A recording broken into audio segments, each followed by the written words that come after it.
This is continuing November 9th. You have read in all of the writings that your safety and your security is in God, not in any piece of matter, whether it's a piece of machinery or a piece of currency or a piece of real estate or a piece of security in the vault. Your safety, your security, your abundance, your health, your harmony are not in these, but that they are in God. And of course you've agreed that this is so. But now I have to emphasize that this is only another statement of truth, except in the degree that you have a clear, specific realization on the point. Just as I've told you about my experience of supply, that it was only when I came to the realization that I is God and already embodies my supply, therefore I need not look to man for it, nor to circumstance or condition or anything or any place outside myself. Even after that realization, you will remember that the visible evidence of supply came slowly, and it increased gradually, and you may say that it was quite a while before the permanent demonstration of abundance or complete sufficiency was manifested. So now, the point that I'm making is this. Unless you have a definite and specific realization on every point covered by the infinite way in its teaching of spiritual living and spiritual healing, that on those points in which you do not have realization, you can hardly expect demonstration. So it is that I'm going to stress for you that you take me more seriously with such pages as 94 to 103 in the Infinite Way, on waking in the morning and so forth, or these specific principles covered in the June through October 1957 letters, and the protective work which starts on page 39 of the Infinite Way letters 1955. I remind you that we are engaged in a definite practice, specific practice, and that practice, if left in the realm of mind, does not result in demonstration. It is only when there is an inner click or realization that truth becomes demonstrable. If it weren't for this, do you not see that with, much more than 250,000 copies of Infinite Way writings that are in the world, that we would be having such healings and such successes as would shock the world?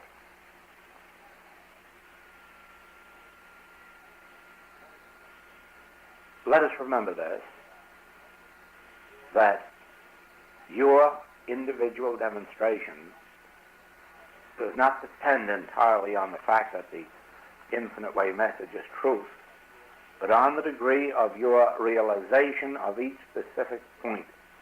And this is true in healing work. It may be necessary that you have a positive, definite click or realization with every case that comes to you,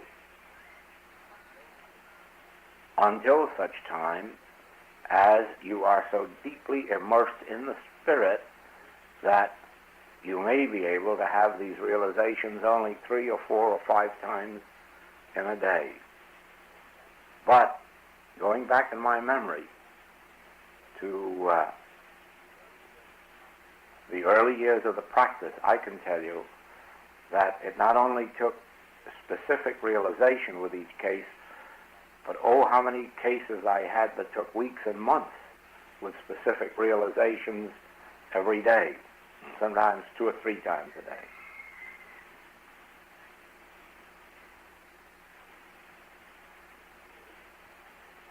The reason for emphasizing this is that the Infinite Way has really brought truth to such a clear presentation that just the writings I've mentioned in this talk would be enough for you with your background of the other writings to really demonstrate a tremendous spiritual consciousness. And yet I have to say frankly that not all the writings put together will do that, except in proportion to your individual application and realization. Now you will take up our advertising gadget and the claim of cataracts and the claim of cancer, and you will see what unfoldment you have on each of these separately. Do not try to handle these all in one.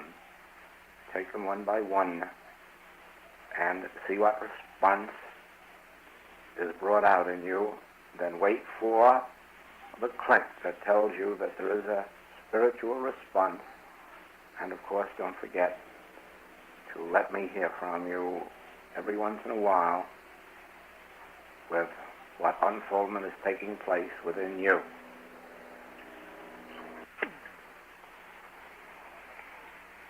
In our meditation just now, my mind went to each one of these claims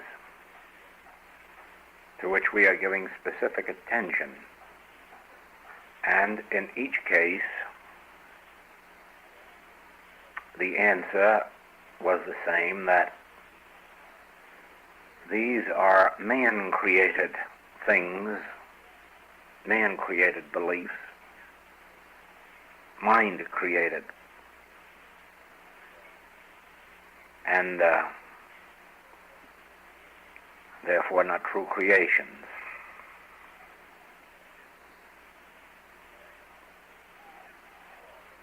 We must observe what this particular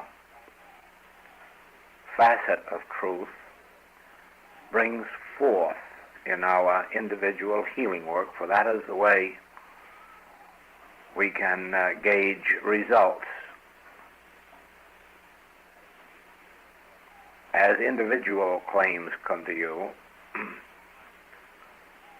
consciously remember this point, that the claim being brought to you is man-created, mind-created, the mind of man, not the mind of God, not the creative principle which is God, but the mind of man, the full sense of creation, and observe the effect of that in your work. Before that, in a meditation, more than a dozen times it repeated itself within me that my glory give I not to another. And here too it seemed to me that it was saying that God's qualities are never given to a creation other than God's. And of course, the only other creation there is that which human sense or hypnotism creates. And therefore, God's glory, God's power, God's presence, God's substance, God's eternality and immortality are not given to mortal creations. Please ponder this idea until it clarifies itself within you, for I am seeing at this moment clearly that God's glory, God's qualities, God's activities, God's laws are not inherent in any false sense of creation, or that which we call the Adam dream, second chapter of Genesis, mortal creation.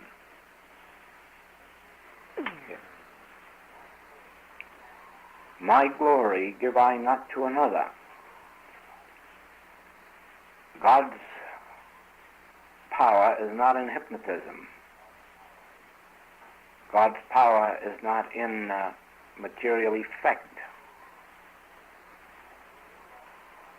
My glory give I not to another. My law is not in any mortal concept.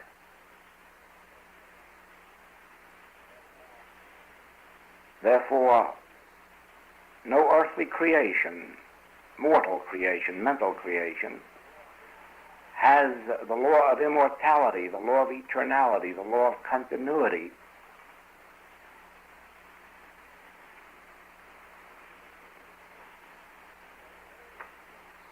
No material creation has the law to sustain it. My law, my glory, my reality. Hypnotism, then, is not a power because it has not my glory. Propaganda has no power of continuity, of cause, of action. Belief, whether of climate, weather, food,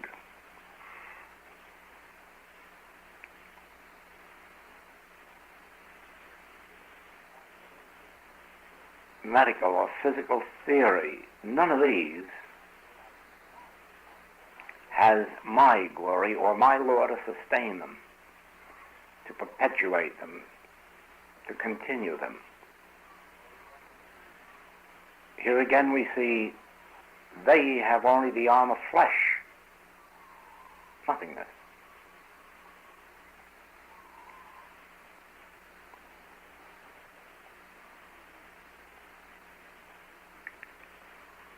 See the nature of every claim that's presented to you,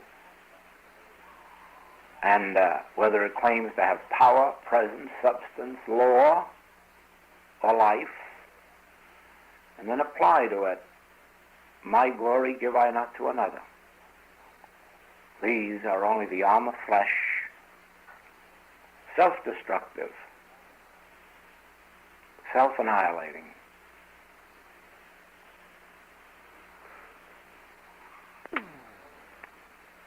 See how all of this gets back again to the nature of error, knowing the nature of error.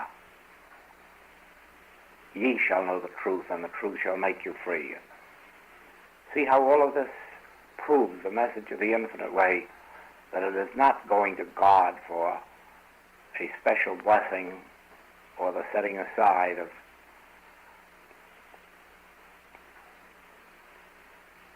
anything, but a task of the individual to know the truth, and the truth of the nature of God is not the full truth until it likewise reveals the nothingness of that which is appearing as a mortal universe or a material concept of universe.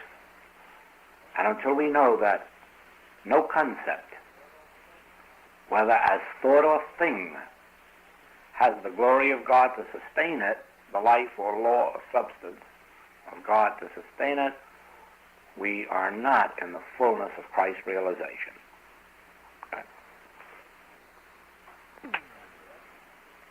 Now the declaration of this, or the intellectual knowing of this, is the first step but it must be continued until it becomes spiritual discernment or inner realization.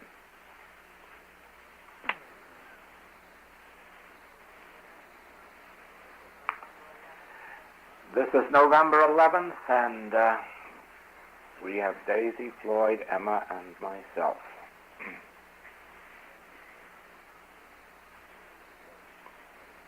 And in these past few days,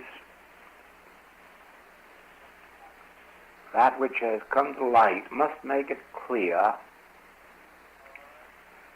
that we are in a world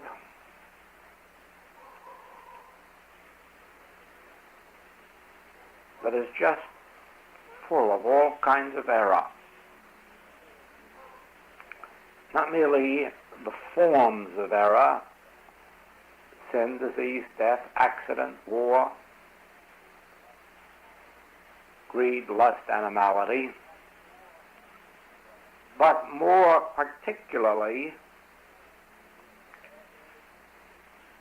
there is a reason why these are in the world, and that they abound in the world, and that they seem to predominate this entire universe from end to end. The basic reason, as we have seen, is that in the experience called the fall of man, what actually took place was the development of material sense or personal sense. That which, first of all, made us live as to ourselves and developed within us this sense of, first of all, living for ourselves, then secondarily for our family and our community, and finally our race or our nation or our church. Now remember that you would find not one single trace of any of these in spiritual consciousness, because there has never lived a person spiritually endowed who was not thinking in terms of the world's goods or good, who was not thinking in terms of the brotherhood of man and the fatherhood of God, because all we have to do is to look at the sacred literature of the world and see how predominantly this is devoted to the over and over again declaration of the fatherhood of God, or oneness of God, or all power of God. And then secondly, to the brotherhood of man, accepting all men as neighbors, love thy neighbor as thyself, and call no man on earth your father, and all manner of such things is written in the sacred writings of the world, indicating that there is neither Greek nor Jew, bond nor free, that in the spiritually endowed consciousness we may call nothing evil or bad that God hath created. And so you see that it is only that in the development of material sense, personal sense, that the evils of this world are produced, and they appear outwardly as sins, diseases, wars, lacks, and limitations. Now, all the way back 75 years, it has been proven that when one person of discernment, spiritual discernment, knew the truth, that they could break that mesmerism for another, that they could break whatever the supposed power of disease was, or the supposed power of sin, or the supposed power of lack and limitation. And they could break it for another. And so the metaphysical world soon had thousands of individuals with enough vision as to call themselves, or to be called, practitioners. And then tens of thousands of those who were called patients. And probably in every single case,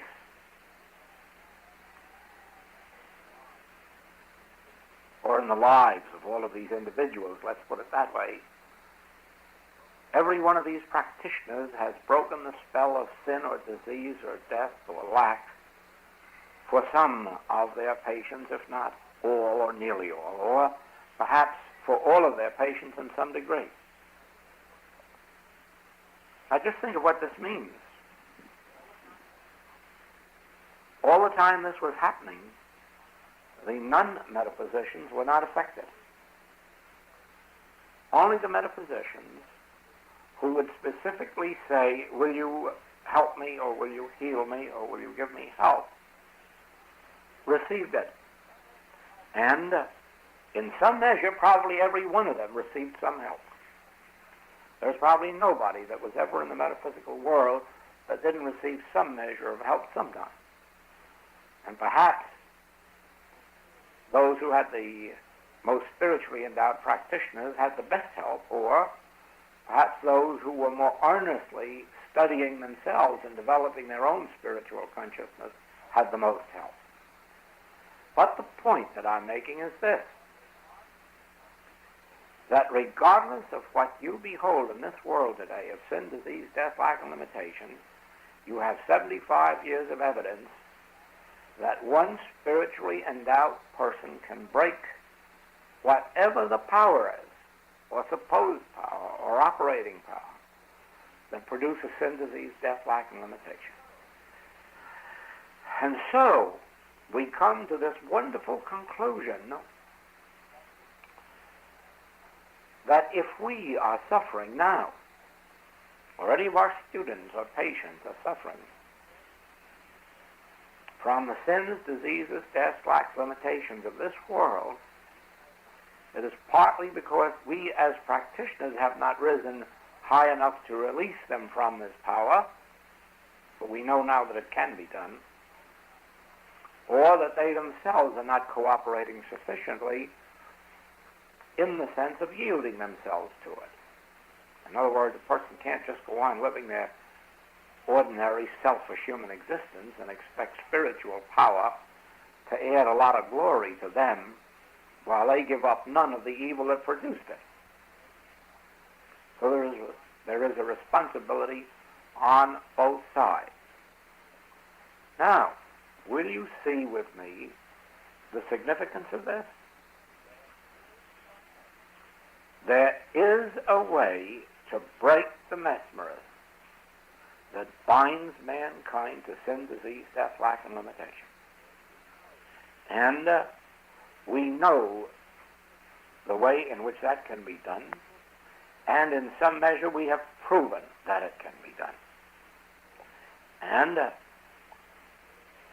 one of the ways is that those wanting help must seek it, ask for it, desire it, and at the same time work to overcome in themselves the material states of consciousness that produced it. While the practitioner must live closer and closer and closer to the spiritual realm, so as to have the necessary discernment to break the mesmerism which appears outwardly in these forms of error. Now, that brings us to the nature of the work that we are doing. Here we are, 7 of us, accepting the responsibility to experiment spiritual truth as it has been revealed to us, not only in carrying into deeper and finer experiences of healing, but also for trying to break this mesmerism for the world. And so it would seem to me that we seven owe it to ourselves to be sure that we open our consciousness to the healing grace of each other, and that we accept the responsibility for holding our seven in this healing consciousness, so that we may at least show forth the highest measure of that which we are attempting to bring forth for the world. In a measure, we are doing that in the work of these groups around the clock.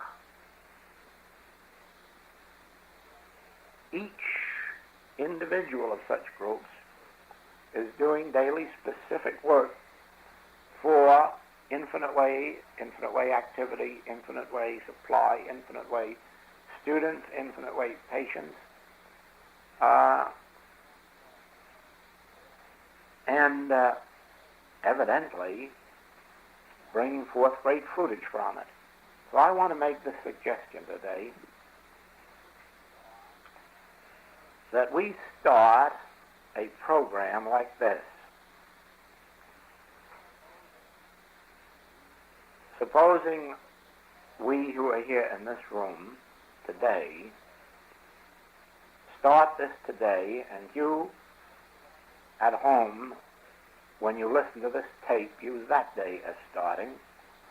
And supposing we take Floyd today, and each of us devote one of our meditation periods as if Floyd were a patient who had asked for help. And take him, as we would ourselves or a member of our family, into meditation, realizing the grace which operates as his experience, physically, mentally, morally, financially, family-wise, community-wise. In other words, taking up specific work for every detail of his so-called human life and bringing it into spiritual awareness, the same as we really should be doing for ourselves. Now, if we do that for him today, and then tomorrow we can take Daisy, and then the next day we can take Emma, and the next day Lorraine, and the next day Eileen, and the next day Olney, and the next day me, and then begin all over again. And so each day, the seven of us will be taking one of us into full and complete treatment, realization, call it whatever you will, as if they were our patient for that day, and their whole experience was, so as to bring to light the full harmony of their being. Of course, that's what you're supposed to do when a patient calls on you for help. You can't treat them only for a fever. You can't treat them for corns or bunions. What you're supposed to do is to take them into, not take them, but once they've asked for help, turn to your spiritual realization, which embraces their entire spiritual life, individually manifested here on earth. And it should really embrace every phase of their being. Now, it should take us between 9 months and a year to have this so clearly defined within ourselves as to the how of doing this, and as to what is embraced in such a treatment, as to, because after all, none of us knows. Each one has to go to God to find out what this treatment should be and what it should embrace and what it should include. And maybe each time might be something of entirely different nature, because it would be protective as well as healing. It would be opening opportunities. It would be changing, you may say, a person's existence. And by that time, we should know so thoroughly how to do this that we could, and maybe less than that, we could begin to take each of our groups, Los Angeles group, Chicago group, New York group, London group, so forth and so on around the globe, and see what opens to us in this, because we do know that there's a mesmerism operating that makes us human beings with sin, disease, and death in our experience. We do know that a specific realization of truth breaks that mesmerism. See that? Now, in the old days, you could go to a practitioner, thousands and thousands of people did it, and give them $30 a month. And that practitioner was committed. I know one man, one of my friends, who 20 years gave one practitioner $30 a month. And to do specific daily work for him. And even though I don't have too much regard for that particular practitioner's awareness, I must say this, that that man went through those 20 years with far greater harmony and peace than the average person could testify to, and with far greater prosperity and with less human ability to account for it. See? It had power in his experience. And I know many, many others who did the same thing. Now, it doesn't mean that you can buy truth or that you can buy health. It doesn't quite mean that. But it does mean this. We do know that there is a mesmerism that's causing our discords and inharmonies. And we do know that the specific application of whatever amount of spiritual understanding we have breaks it. And so I think that, as probably the master must have worked for his disciples, and then probably taught the disciples to work for each other, because he even said, ask them to work with him in Gethsemane. So he must have been in the habit of asking them to pray for him, and of him praying for them. So I can see that there isn't any reason why we, who are attempting to break the mesmerism for the entire world, shouldn't need every bit of support we can get from each other. Because in the proportion that we are freed from it, we can free others. If I be lifted up, shall draw others unto me. And I think the first thing we have is an obligation to each other. Right? Then, to use whatever degree of freedom we have for this work that we're doing, which embraces everybody in the infinite way, and ultimately through that, this entire universe, because we are working on things that are not only beneficial to those who are students of the infinite way, but to those who are out in the entire world. Now, so I think I'm going to ask that we start that program today, and we'll take them in that order. We'll take Floyd and Daisy, Emma, Lorraine, Eileen, Olney, Joel. And then as we finish, then we start over again in that same routine, and if there's anything to be added as we go along, we'll learn it through this work, and we'll see where that leads us. After all, part of this work is experimental, right? And through this we learn what can be done and what can't be done, and if there's any error in this way of working, we'll learn it.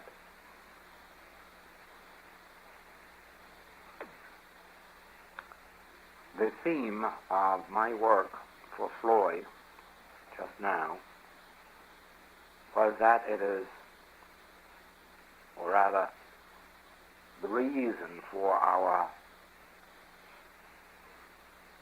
sin, disease, death, lack, limitation, and whatnot is mesmerism operating as human consciousness.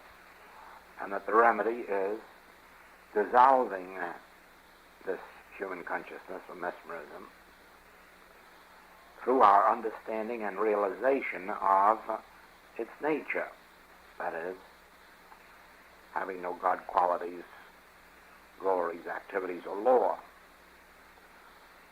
Now, for me, there must be a continuity of this type of activity until it is further defined and naturally further manifested. Anything you want to add? Daisy, anything you want to add?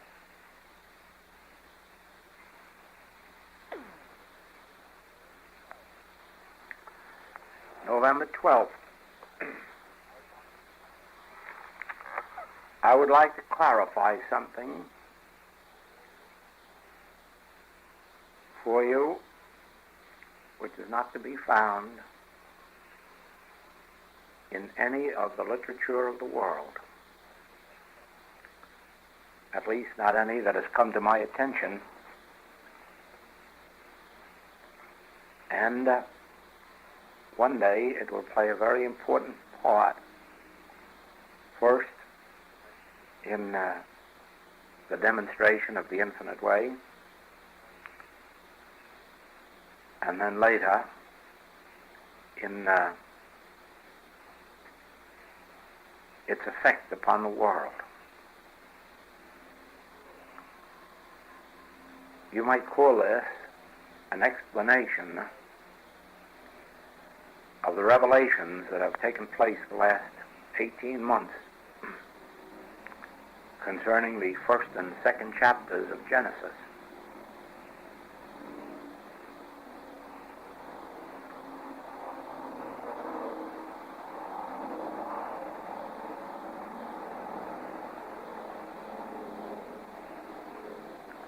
To start, I will ask you to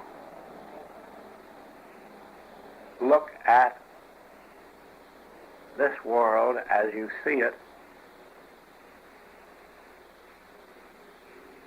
as an atlas, a round globe.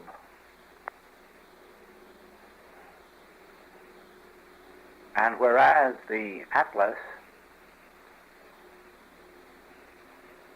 in your room, I'm speaking now of a round atlas such as is usually mounted on a stand. This atlas rests in the air. It is completely surrounded by air.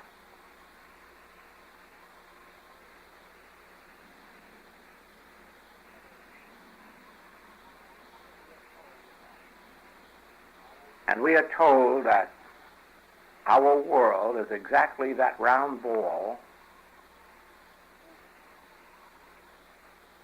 moving in the atmosphere of the air.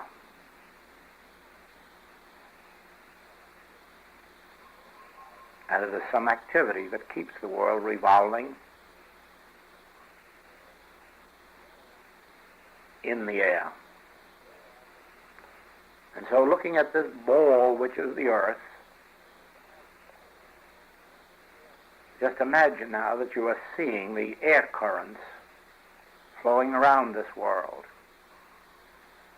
and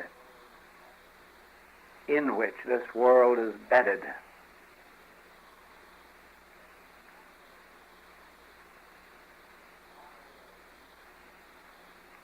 Now actually, our world, your world and mine, is the same round ball which you look out upon from your eyes. The only thing is this, that our world is not resting in the air. It's resting in an element that we call mind. And it is not something solid like earth resting in something unsolid like air, but rather our world is this world of mind externalized as form, but still consisting of the elements and qualities of mind. Now this is the human universe, or the second chapter of Genesis. And in this universe, mind controls form. Just as mind evolves as form, so mind governs and controls form. We read nowadays in physical science that matter is indestructible, that it was never created and can never be destroyed, but that matter changes form so that a solid may become a liquid may become a vapor. One form of matter may be transformed into another form, but always it is indestructible as matter. Now we would go a step further and say that mind is the indestructible element which appears as matter or is formed as matter, and that mind can be formed as the matter we call a fleshly body, or the matter that is vegetable, animal, mineral, but that actually its substance and base, its foundation, and its governing law and energy and activity is mind. Mind appearing as form. Now it is for this reason that mental science, if properly conducted, can be successful.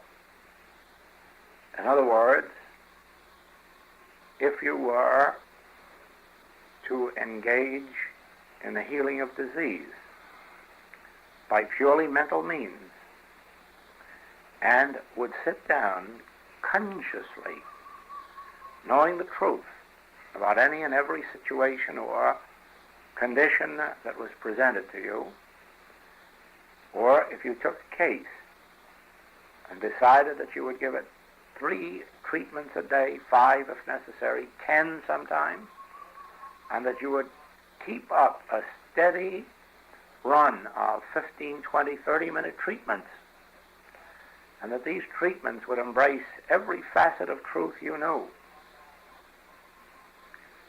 you would find out how quickly you would heal all manner of disease. This would result in no spiritual regeneration. It would not change them any more than a medical healing would change them, and make them just as susceptible to disease or sin the next day or week. But it would result in healing, and the reason is that mind is not only the substance of matter, but the law and energy of matter, and governs it and controls it. Now it is for this reason that it is said that thoughts are things. It is for this reason that you can make up your mind to exercise your body. And if you let your mind have complete dominion and make your body obey your mind for 30, 60, 90 days, you can harden your muscles or reduce the size of your body or improve its functions in some way or other, the mind controlling matter or form. It is in the same way that hypnosis is produced. It is the same way that hypnosis cures some forms of disease. It is not a matter of mind over matter. It is a matter of mind is matter. And mind is the law and the energy unto matter. In the March 1956 class, I told of a minister who was performing an experiment which he thought was a spiritual one. He was growing flowers, and in one room he had plants with people knowing good thoughts about them. And in another room he had plants with people speaking negative thoughts to them. And in the one room where good thoughts were going on, the plants grew 6 inches taller than their average normalcy. But in the room where the negative thoughts were going on, the plants withered, or shriveled, or became dwarfed. This is not mind over matter. This is mind appearing as matter. This is good thoughts appearing good, evil thoughts appearing evil. Thoughts are things. And so it is that you have the 10 Commandments, in which, if you accept these 10 Commandments and mentally strive to obey them, and they're mostly in the realm of mind actions, the acknowledging of the one God, and the refraining from indulgences, stealing, adultery, envy, jealousy, and so forth. By the control of your mind, you control the actions of your body. So it is that your body, you have proven, can do nothing of itself. You can't have a moral body or an immoral body. It is the mind that governs the actions of the body. And if your body is being immoral, it is not the body being immoral, but the body acting upon the mental state of your morals. In the same way, your hands can't steal, but if you have a negative state of thought on the subject of integrity, that becomes manifest as fingers that steal. Now, this I give to you as the human world, as it is. And I give you this as an explanation of why it is that in such periods as, we will say, the American Revolution period, when there were men imbued with the idea of freedom, the idea of integrity, the idea of democracy, that we had created for us as fine a form of human government as there is on earth. And enough intelligence and enough love to surround this new creation, this new world, with good laws, a good constitution, a very right and fine form of government. And in the same way that men later struggled to maintain the integrity of this government, the unity of this government, even though they resorted to war for that purpose, nevertheless, behind it was the determination to stand for and maintain unity. And so, a United States of America covering the entire continent was assured. So it is that in periods when the men of evil mind get supreme, that we find the government degrading and the negative qualities of thought becoming manifest as negative qualities of life. Oh, I just give you one instance of that. In the time when it was said authoritatively that 40% of our people were undernourished, and yet at that same time, the oversupply of food on this continent was so great that they were destroying it. Now, there you have a condition of malnutrition, undernourishment, in the midst of an absolute physical abundance, showing that even the physical abundance couldn't overcome malnutrition, as long as there was an evil intent behind it. The evil intent of mind became the evil condition of matter. Now,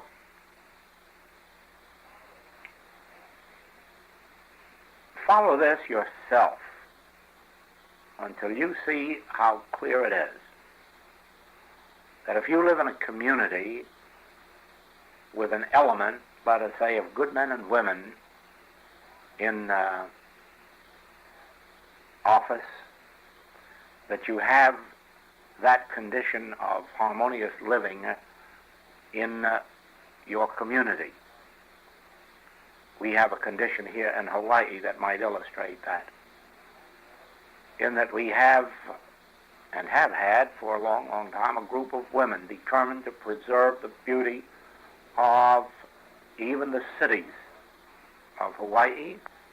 And because these women have these ideals of beauty, we have a city here with more flowers and trees on the streets than would normally be the case. And we have an island without signposters, fences, billboards, and even the advertising signs of the business firms in town have to be kept within some measure of what we would call beauty. Now here is the beauty of soul of this group of women, which is certainly an intangible quality, appearing outwardly as beauty in a city. Physical beauty. Manifest physical beauty. And so you see that it is really our mind actions that appear as form. And as we have mental ideas of beauty, we have cities of beauty, or bodies of beauty, homes of beauty, but certainly not without first having mental concepts, mental ideals, mental desires. These always become externalized in that form. The untidy mind, the careless mind, has an untidy home or an untidy community. Now, up to this point, do you see that there is no God in this world? There is just man, the mind of man, appearing as the universe of man. And whatever his qualities, so is his universe. Now, we come to the period of Jesus Christ. We could go before that, but it is simpler for my purpose to start with Jesus Christ and to show you that over and above the Ten Commandments there is something greater. For ye have heard it said of old, that if you were mentally pure, you would be physically pure. But I say you have to go a step further.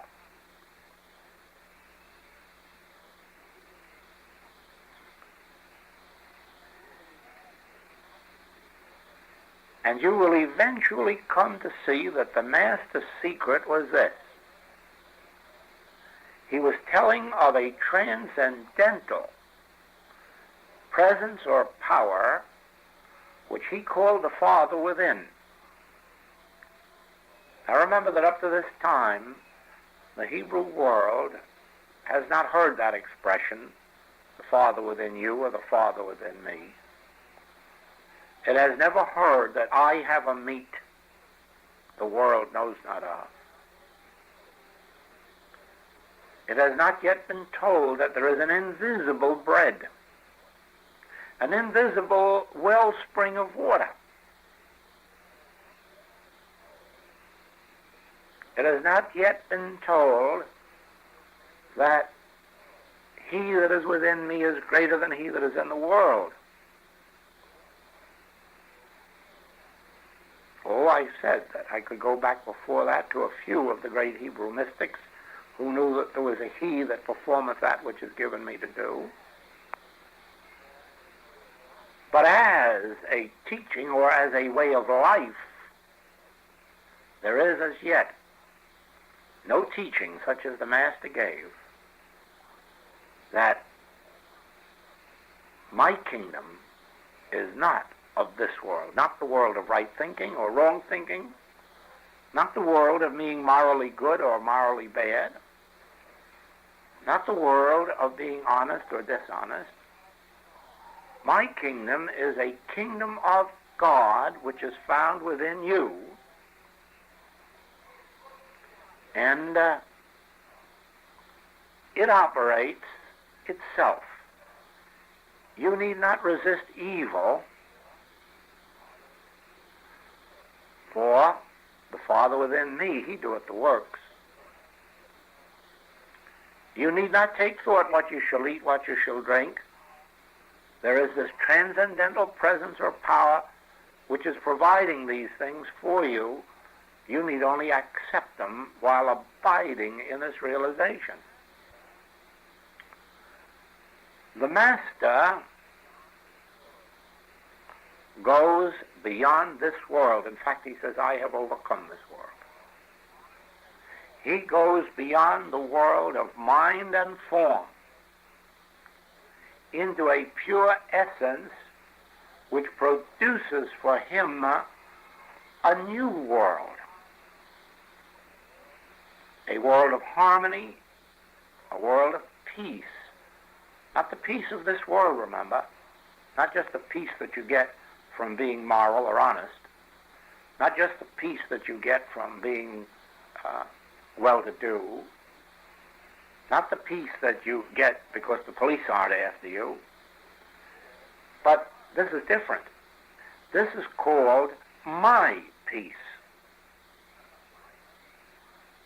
And my peace is one that gives you something that the peace of the world does not give you. Here again, we have a transcendental, something called a kingdom or realm of God, something beyond the mind. Yet, as we have discovered, when we reach this realm beyond the mind, beyond things and thoughts, we enter a domain where we find that this invisible spirit, presence, power, acts through our mind and body. Or you might say acts through our mind upon this whole universe, not only our body, but the body of the universe, trees, animals, vegetables, minerals. And it transforms the desert into a bed of roses. It transforms the sinner into purity. It turns dross into gold. It makes the crooked place a straight. Whereas before I was blind, now I see. The impotent man leaped to his feet and danced, jumped, ran, all by the introduction or contact with that which lies beyond mind.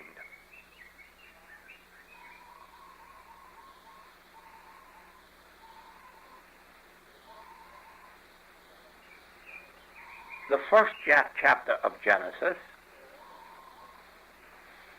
shows this Spirit or God appearing as form. It appears as Adam, and it appears as Eve, and it appears as the sun and the moon, and the earth and the waters, and the crops in the ground. But it does all this without mechanical process or mental process.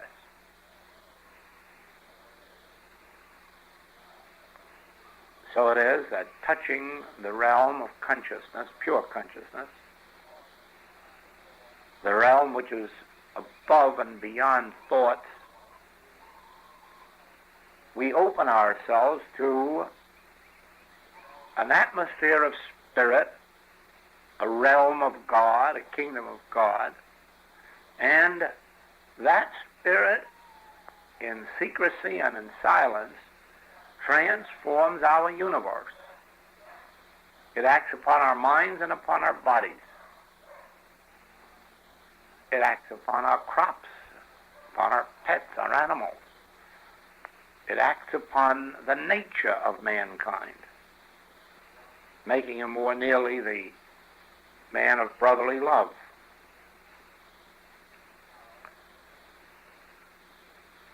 And this is our lesson today.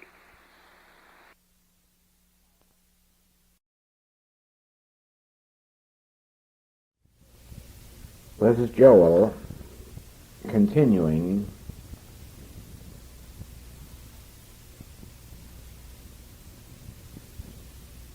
on the subject of, shall we say, God is or just is, the isness of being. All being is. Nothing can be added to infinite being.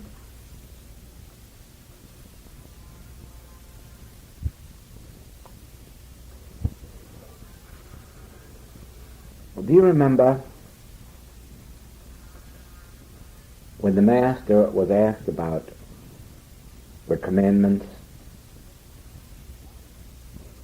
And out of the 10 commandments, he selected one, the first commandment. Thou shalt have no other gods before me. God, God, God. Thou shalt have no other God. What is God?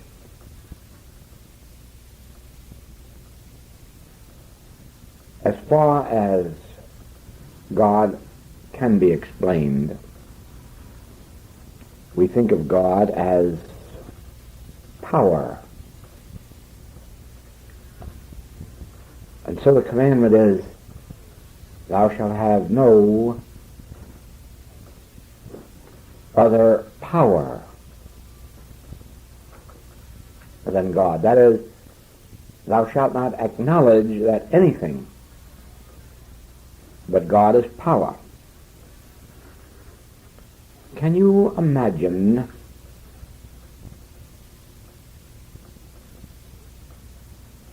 if you could accept God as the only power, what a change would come into your life?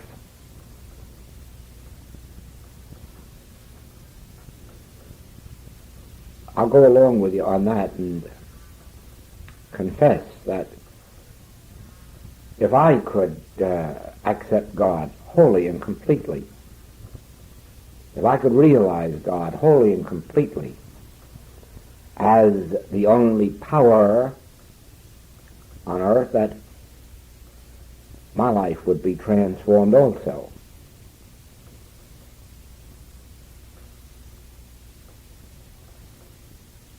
God as the only power, let's see, what are we fearing?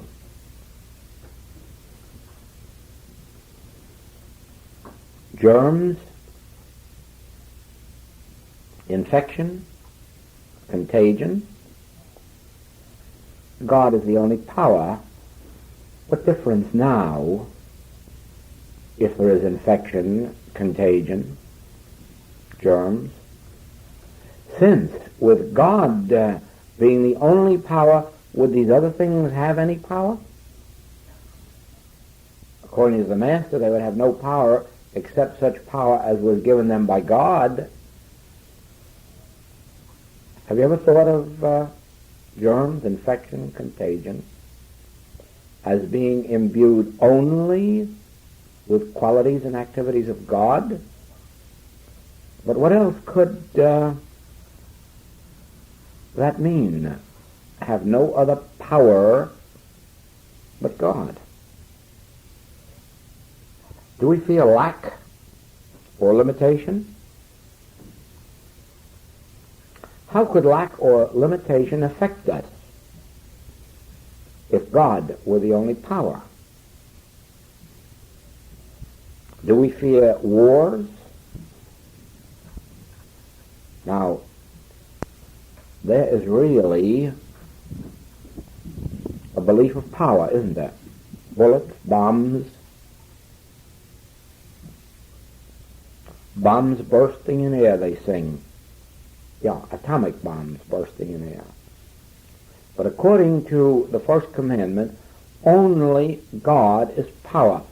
What would happen to the power of an atomic bomb if we could realize God as the only power? Think on that pretty deeply, because there must come a moment of transition when we intellectually declare, well, that's right. If God is the only power, what have we to fear from all the so-called powers of earth and hell?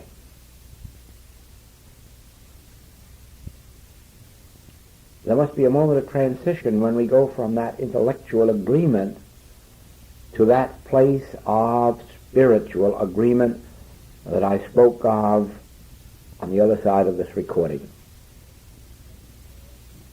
The place where a feeling takes place within you of agreement. Why, yes, that is the truth. I feel the truth of that one power. Thou shalt have no other God. God, we are told, is law. Now, that is a very astonishing statement. God is the only law. Because now I am going to face you with a startling statement, at least startling to me. It's a question. Is there a law of disease? Is there? Is there a law of disease? Thou shalt have no other law but God. Is there a law of disease? Then what is perpetuating disease? What is continuing disease? What is causing disease if there is no law of disease? Of course, we're told, in accordance with your faith, so be it unto you. Therefore, if you have faith in a law of disease, so it must be unto you. If you have belief, confidence, that there is a law of disease, so it must be unto you. But can you, at this moment, begin to feel somewhere deep down within you, not upstairs in your head, but can you somewhere deep down within you begin to feel an agreement a feeling of God as the only law, the only being, the only cause. You see, the world is trying to remove disease through the study of the laws of disease. And there are no such laws.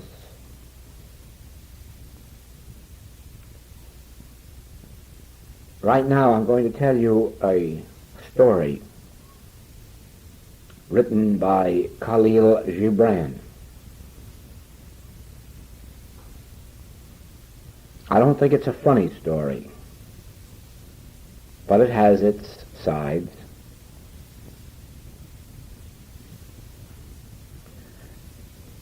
The story is of a priest walking along the country road and hearing a man cry out for help. And there he sees a man in the ditch, in pain, dirty, bleeding. And his first temptation is, of course, to go and help the man, and then fearing that the man may be a criminal, or that he may be dying and that he might be blamed for the death, he decides to walk on and ignore the man.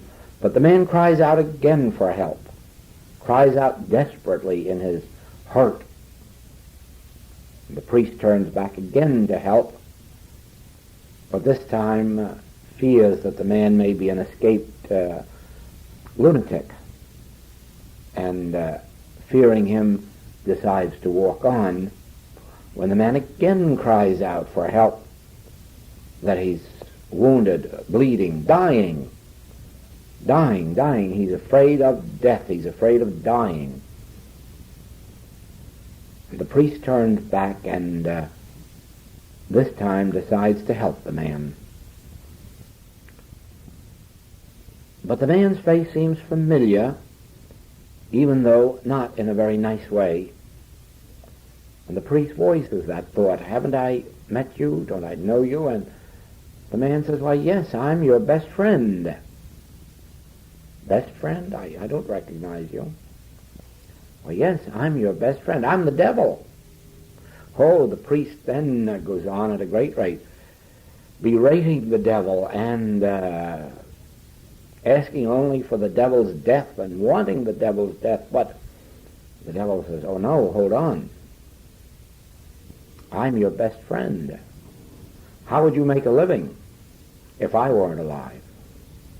How do you get your pennies from the people except saying prayers to protect them against me? How does your church survive? How do they get money for these edifices except to overcome me? But supposing I were dead, what would you do then? And the story goes on that the priest took the man to his home and nursed him back to health again. Sounds strange, doesn't it? What would the church do if there weren't a devil? What need would there be of a church?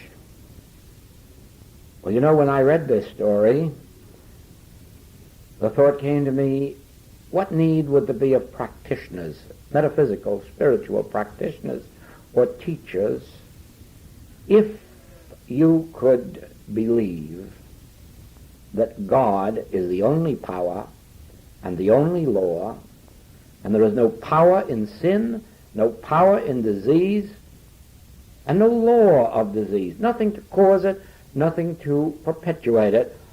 I thought perhaps I too would have to go back to work for a living, but I'm willing.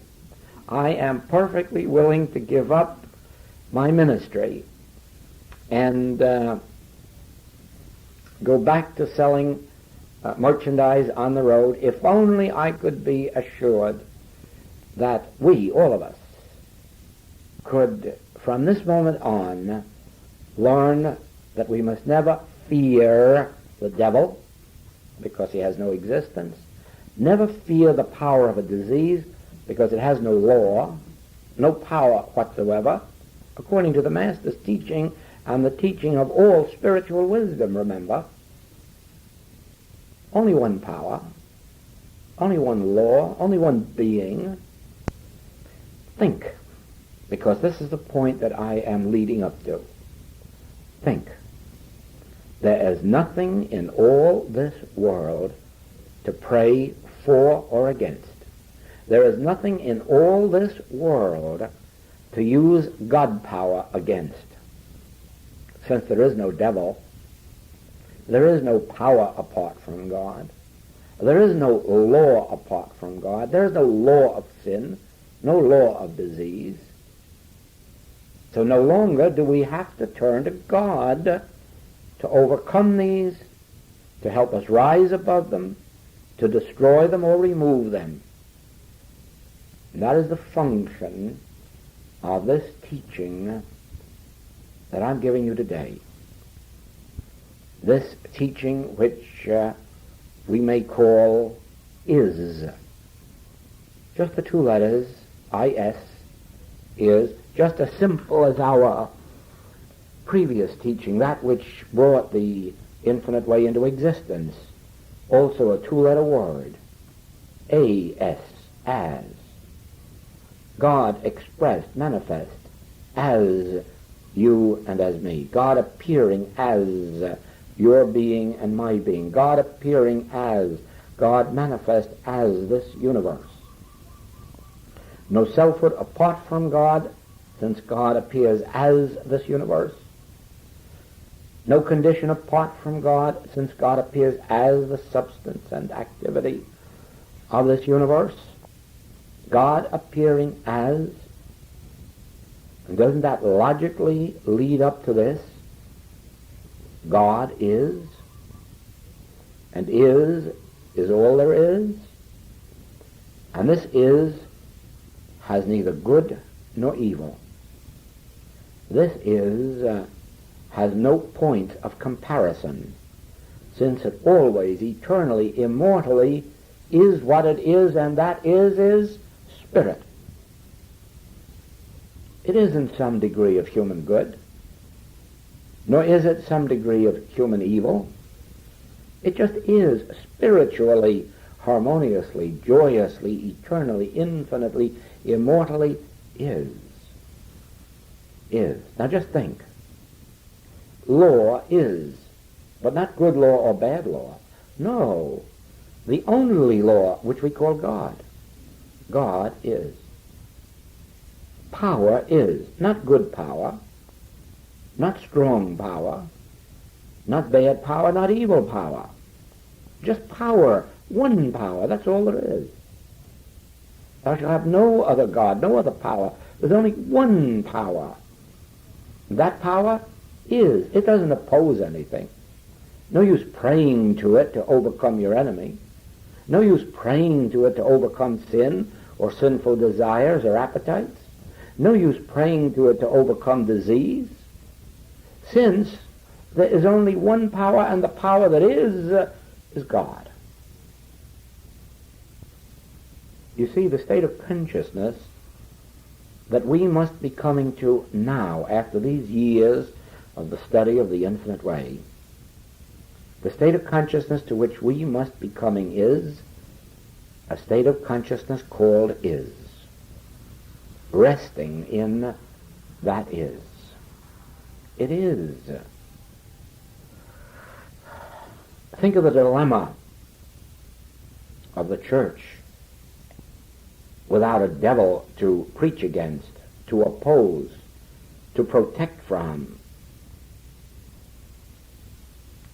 And now think of our dilemma. If we don't have to meditate or pray in order to get God to do something for us, since God good already is. Now here we come again to that subject of prayer. Do you feel a sense of agreement with this somewhere deep down within you? Do you have any responsive feeling that yes, how can God be used for any purpose? Against what would God be used? Against who? Why? Do you feel an inner response? Because that inner response is your prayer or treatment or communion. The words that I say to you as words will not do the work unless behind the words is a state of consciousness so clear that you feel the rightness of it, that you feel agreement with it, that you feel in tune with it.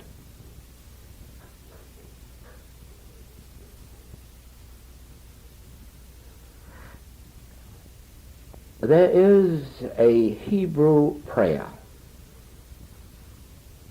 in the Old Testament. Hear, O Israel, the Lord our God is one. O-N-E, one. And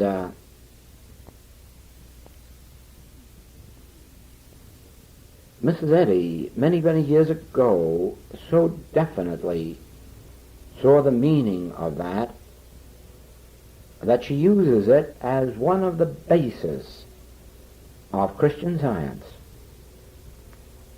and repeats that prayer in her textbook and calls attention to the significance of it. Hear, O Israel, the Lord our God is one. One. With God as one, we have no opposite and no opposition. With God as one, we have only one activity, one being, one cause, one power, one law. It may take a day, a week, a month for you to learn this prayer of Hebrew Scripture and get the feel of its rightness. The feel of its rightness is prayer. The feel of its rightness is your communion with God. The feel of its rightness is your treatment. Now, it is legitimate to voice or give thought to hear, O Israel, the Lord our God is one. But it isn't sufficient. Somewhere deep within you must be that prayer as a continuing state of being until this feeling comes to you, this feeling of assurance comes to you, this feeling of agreement. Why, yes, the Lord is one. The Lord is one. There's no other power. There's no other being. There's no devil. There's no Satan. There's no opposition to the reign of God. There are no conflicting presences or powers. There are no conflicts within me at all, since my Lord is one. One. There's no conflict within me because of one.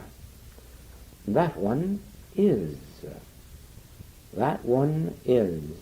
Yes, I can really see the day when there would be no need for churches, no need for metaphysical writings, no need for practitioners or teachers, since the only legitimate object these can have would be to reveal to you that the Lord our God is one, and that you need not fear death, you need not fear disaster, you need not fear sin or disease.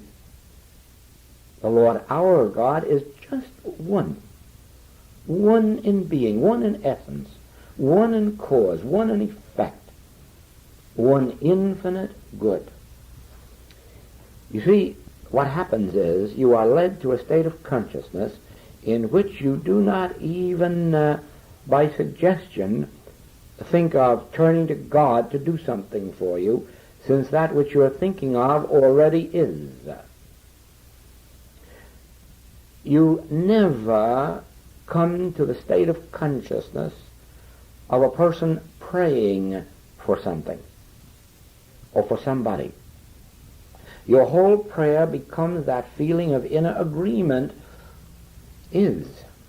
It already is. Always has been.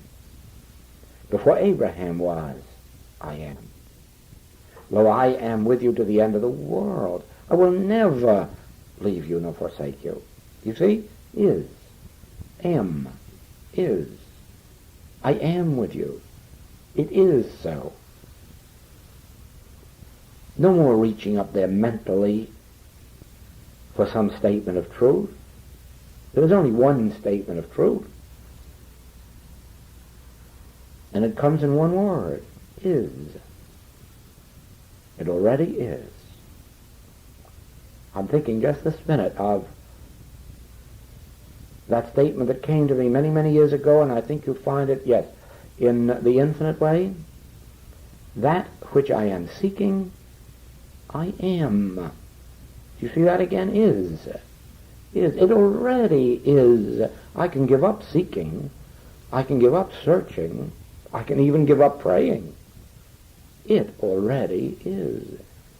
And now my prayer isn't praying anymore. My prayer is the realization, the recognition of is.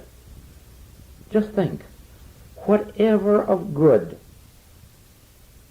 has come into your consciousness in the form of desire or hope already is. There's no power to bring it to you tomorrow. Yes, you see, that question of time enters here. You can't live yesterday, can you? And so there is no good that can come into your experience yesterday.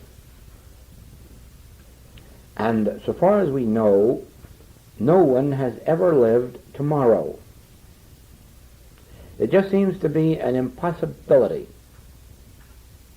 that thought of projecting ourselves into tomorrow. The spiritual literature of the world seems to be pretty well in agreement on the fact that now is the only time. That now is the only time we live.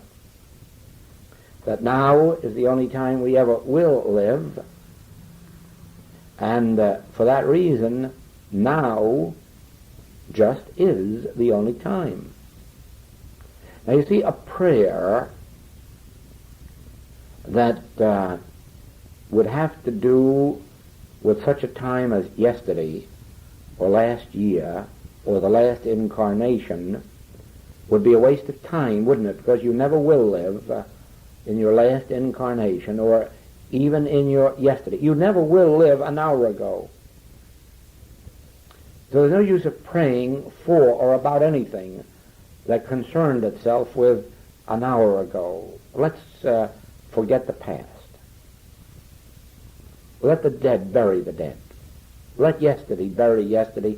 Let this morning bury this morning. And let us concern ourselves with now. Oh, before we get to that, we may think of some desire, hope, or wish for tomorrow. But since we can't ever live tomorrow, our wish or desire or hope can't come true. There's only one time in which our prayers can materialize, and that time is now. It is for this reason that we must learn the instantaneity, the instantaneousness of healing, of reformation, since it can only take place now. Now. And what great fact do we discover now? Above all, we discover that I am. Just think. Now I am. I am now. And what is I am? Well, I'll leave that with you. One thing is certain, that if I am, all that the Father is and all that the Father has is right now in that I amness. Is that too deep? Can you follow this, that all that God is now? Can you follow this? All that the Father hath is now. All that the Father hath is mine now.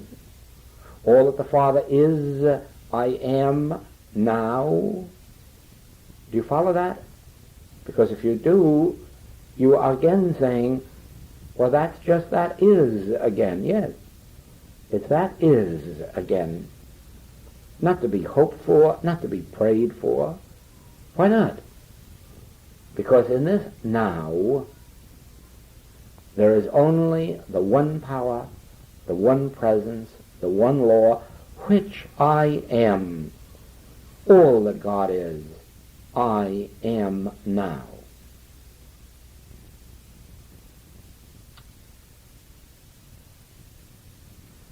Do you see why the Master never prayed for anything, so far as we know, for himself? Can you understand why the Master never seems to have had a need? If it come to healing, he could heal multitudes. If it came to supply, he could take care of multitudes. At no point was he seeking to get. That is, of course, the significance of the three temptations. Was he tempted to believe in lack? It says he was an hungered, and he was tempted to turn the stones into bread. No, he recognized his fulfillment. He recognized his divine sonship. He recognized that all that the Father hath is mine now, and that I don't have to go about making it so. It already is. Get thee behind me, Satan. Get behind me, this temptation to believe that I can acquire something a minute from now, when in this nowness is my isness. It is now. I am. All that God is, I am. Well, here again we come to the subject of prayer. Do you feel the truth of this? It is this feeling of agreement that constitutes your prayer. If you can feel somewhere deep within you that right now I am in the midst of you, if you can feel somewhere deep down within you that all that ever will be is now, all that ever hath been is now, all that ever will be is now, for now is the only time. The divine harmony of God is your being now. Oh, don't judge by appearances, will you? Let's not judge by appearances. Let's not call something good and something bad. Withhold your judgment on that, and just stay with me on this. Spiritually is.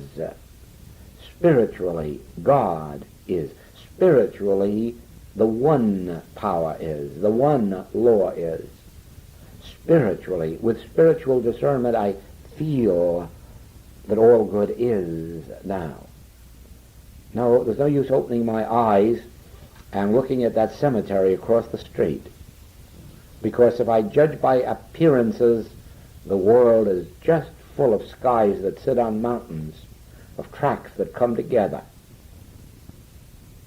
Lots of those things are evident, but they're not true. They exist only as appearances. They exist only as temptations to keep us from crossing the ocean. How many thousands of years did that temptation keep people from crossing the ocean? Just because the sky seemed to be sitting on the water a few miles out at sea? And everybody believed the testimony of their senses and refused to travel until brave Christopher Columbus came along and said, no, I think that's an appearance, an illusion. I don't think the sky is sitting on that water at all. And so it is, in this spiritual wisdom, the reason that you can't discuss this with your friends or relatives, the reason you can't explain this to your doctor, is that they live by appearances. Appearances is the very bread and butter of their daily living. Without appearances, they would have nothing to talk about. All of the conversation of humanhood is talk about appearances. And so there's no use of trying to reason this out, talk it out, or argue it out, or even try to sell this idea to your friends or relatives. Be still and know, but be very still. Be very still and know, spiritually know, that this is the truth. There's no law of disease. There's no devil. There's no power of harm. Spiritually, feel the rightness of this. If you feel it spiritually, you are praying aright rather than praying amiss. If you can feel the rightness of the one Lord, the one presence, the one power, nothing to overcome, nothing to destroy, nothing to remove. Why, I already am.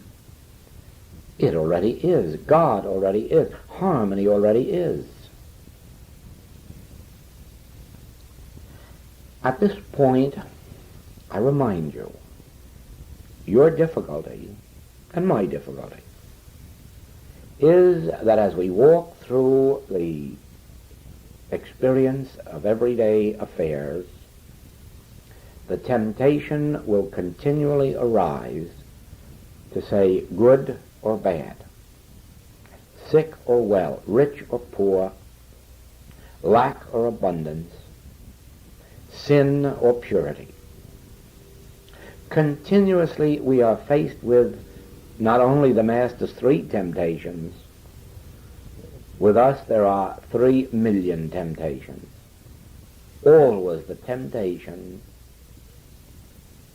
to look at the woman taken in adultery and throw a few stones of criticism, judgment, condemnation. To think of the thief caught in the act, about to be sentenced, and judge him, criticize him, call him bad. Oh, we are tempted from morning to night and night to morning to believe in appearances and to label them good and bad, label them right and wrong. And the temptation is terrific. But it must be resisted. We must learn to look at person, circumstance, condition, even disease, and withhold judgment. Just realize is, and then let the Father define that which is, and let the Father define, let the Father outline, let the Father show forth that which spiritually is. My kingdom is not of this world. There's no use trying to judge the spiritual kingdom from appearances. It will not work. Now the study and the practice of the infinite way is a development of spiritual consciousness. It is not going through human existence, picking out all the wrong things and finding a system whereby we make them right. It is no such thing. It is looking through appearances of both human good and human evil and learning to behold the spiritual reality which always is, even where that appearance seems to be.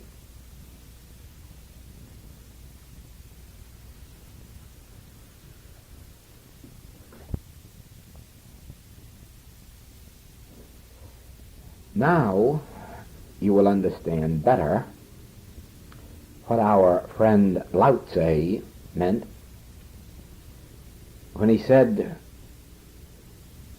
referring to God, if you could name it, it isn't that at all. And so, follow me closely in this, but relaxed. Don't strain now. Just relax. Anything that you could think about God would represent your concept of God, or a concept of God. Supposing you were to say, God is love. Now, God is love is a concept of God. It isn't God. And so praying to love would be praying to a concept. It wouldn't be praying to God. Supposing you had the idea that God is mind. That too is a concept of God and can't be God. And so you could go through any of the synonyms that you can recall and declare that God is that, and you would be wrong. That wouldn't be God at all. That would be a concept of God, and praying to it would just bring no results. Since any thought that you would think about God would represent an opinion, a theory, a concept, and not be God, how then are we, in the infinite way, to consider God?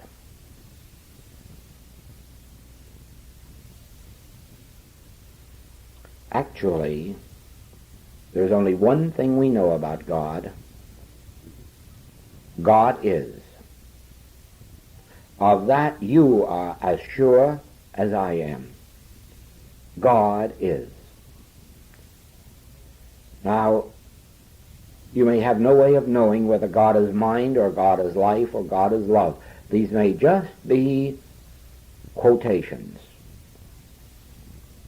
These represent ideas which some of our saints, sages, and seers formulated. And so they may be correct in their estimate of what God is, but regardless, you will admit that anything that you may say about God represents a theory, a belief, an opinion, or a concept except one thing, and that is, God is. That you know. God is. That's a pretty good prayer, too.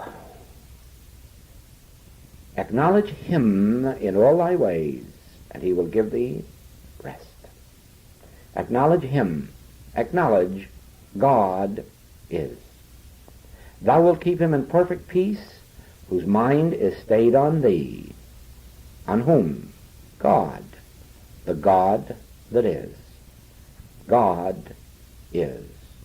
That is enough to know. God is.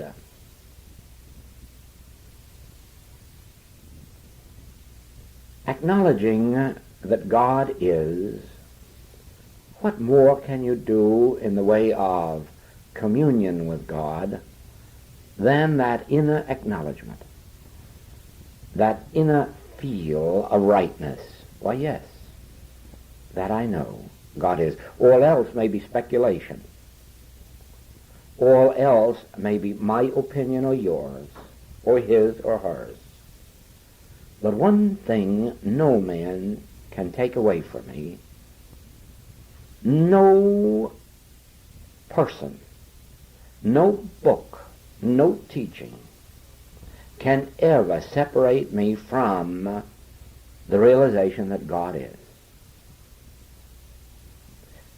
As long as I acknowledge that God is and rest in some mysterious way, mysterious to the human senses, God will reveal to me all that I need to know about God.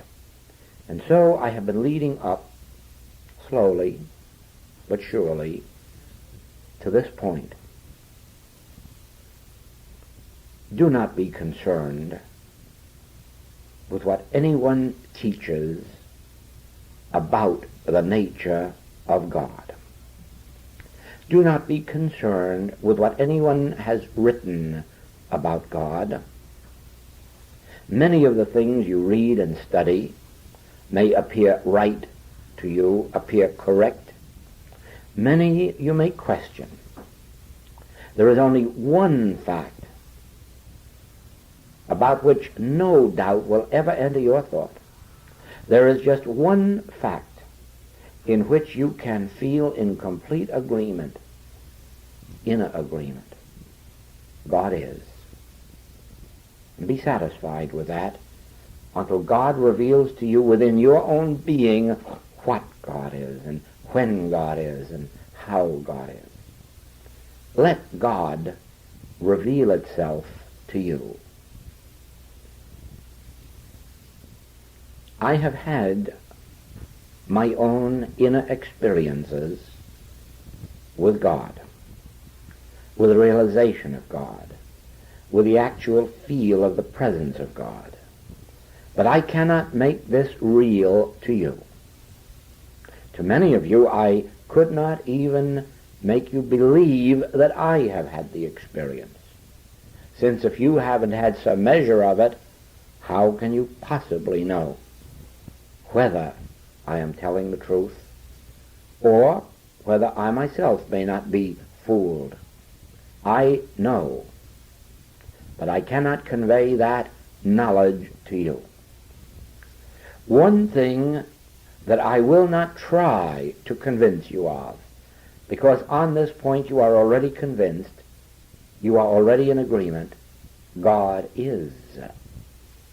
And if you will willingly accept that isness of God, that inner realization, that inner point of agreement that God is, ponder it.